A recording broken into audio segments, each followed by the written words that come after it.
United States that wasn't fucking a stool. So that's good. Alright, your next comedian, guys, is the host of Comic Strip, so come on out and see that. He's really fun. Please give it up for Chris Ettrick.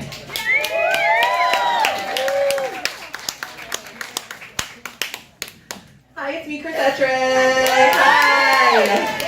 Oh, thanks everyone so much for coming out and supporting Slutwalk. It was amazing, right? Yeah. Besides, a couple of little snafus there. Unfortunately, I could not make it. I'm so sorry because I was busy on my knees supporting sluts instead. I like that. I just thank you for letting me clarify. My name is Chris Ettrick. I have been doing comedy in Portland for a while now. I've lived in Portland for about 10 years, so that's pretty cool, but it's so funny. I'm from a really small town, and so it's really nice to be able to get out there and just let my freak flag fly.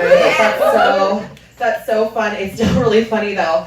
I find it so difficult distinguishing who's just cool and who's homeless. I am turned on either way. I really am. If you're addicted to heroin, that is my type. I would just like to put that out there.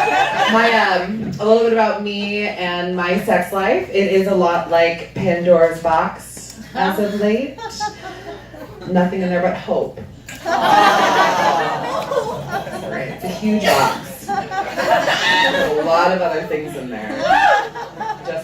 Just saying. Ready to be opened again. Putting that out there. So I mentioned that I'm from a really small town. I am from Sweet Home, Oregon. Oh, have you heard of it? Oh my God, are we related? Well, you definitely sound like you're related to me. I will give you that. I will give you that, ma'am. So, for those of you who do not know where Sweet Home is, it is in between here and the 1800s. Yeah, so don't go there. Just letting you know. Letting you know. It's really fun. I was really lucky though. I wasn't in Sweet Home proper. I actually lived up in the hills on my family's farm, so I didn't have to venture downstream that often, which was so much easier. Besides, shoving my fist into cows for practice, and taking eggs from chickens, and just trying to make friends with my pig brethren. My family all lived on the same property, all of us. You had me, my two sisters, my dad, my mother, my younger sister's 2 kids, and my older sister's 7 children.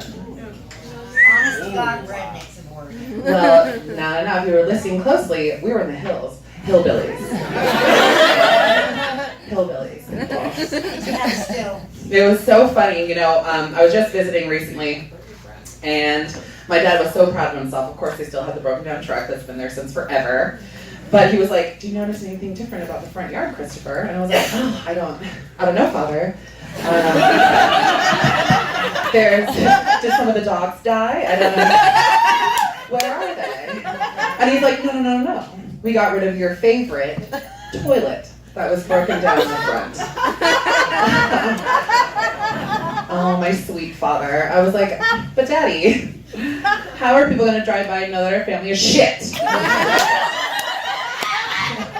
They're gonna know. Don't want false advertisement here. We're just a humble farm. By the way, our farm's name is 6th Day Farm because on the 6th day, God created beasts. Has anyone read that before? No? Because it didn't fucking happen that way. But that's just my opinion. I don't want to be controversial. It's just me. So my sister she actually has 7 children. I do not know their names, don't ask. Ever. It's not anything that I know. Don't really care personally. They're fine. They're nice enough. They like to go out and shoot bows and arrows at me. That's fine. I'm a pretty decent target. It's okay. I'm not mad about it. Don't worry. My spirit animal is a dancing hippo from Fantasia. Yeah! beautiful. And she had all those skinny alligators. Just getting them, right? Did someone say she's chesty as fuck? Oh. Off of that. So she lives in a trailer on the 10 acres that we have full of other animals, right? Other beasts of bourbon. And it didn't start that way. Obviously, Jim's not like 7 at a time. But I don't know if you've ever seen a single wide trailer grow into 7. But it's a lot like a redneck Tetris, you know, that game. And then from above, it just looks like a swastika. So we got it real fast.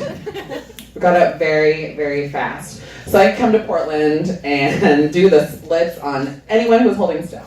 And I've been having a really great time doing that. Now, you might be really confused because you're obviously all very turned on by me. I don't blame you. As a matter of fact, I am tired because I've been running through your mind all day. Look at these legs! Look at them! Bam! Thank you.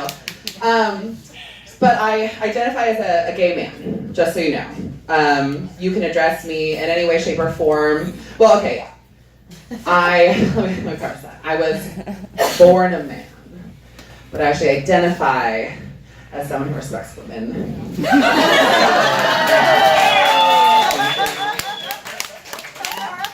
Thank you. My preferred pronouns are Your Majesty and the pretty one. Now, it is tough, mostly identifying as a gay man for the most part. It's up in the air. It's 2018. Who knows anymore? Who fucking knows? Now, because I identified in that specific way for a very long time, I struggled so much with like my body in the gay culture, right? I say that I have like a mom bod. Like I had a kid like 6 months ago. Still recovering. It's still a beautiful body. She's gorgeous. The stretch marks run through it. It's like the Grand Canyon here. I dare you to take a trip. Do it. I used to weigh a lot more. I was about 300 pounds back in the day, which is beautiful. I lost the weight being a pole dancer. Right? Thank you. It's so fun. It's sexy. You feel great. It's a way better excuse for the calluses on my hands besides being single forever. So now this is it. I'm gonna finish on this. I'm so sorry. I'm running a little bit past because I love hearing myself talk. Now You should start a podcast. I should do what? You should start a podcast. I should start a podcast. Yeah. Hi, Buddy, Your Majesty. Oh, thank you. You guys just compliment me for the rest of this. Fuck last joke.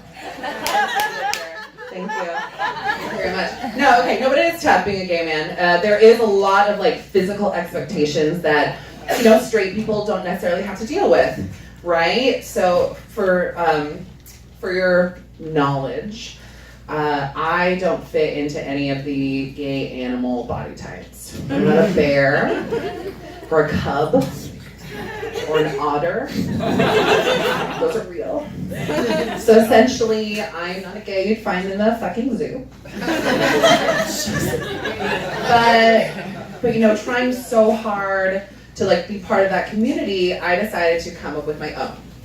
So, and let me know if you're with me on this, I decided that I was a gay seal. Right? Because I'm fairly hairless, with a practical layer of blubber. That means you're a real human. I know, right? And the ocean is very cold. It's a big gay ocean. And I will definitely juggle balls on my face for food. I'm very hungry. Thank you. Kiss that trick.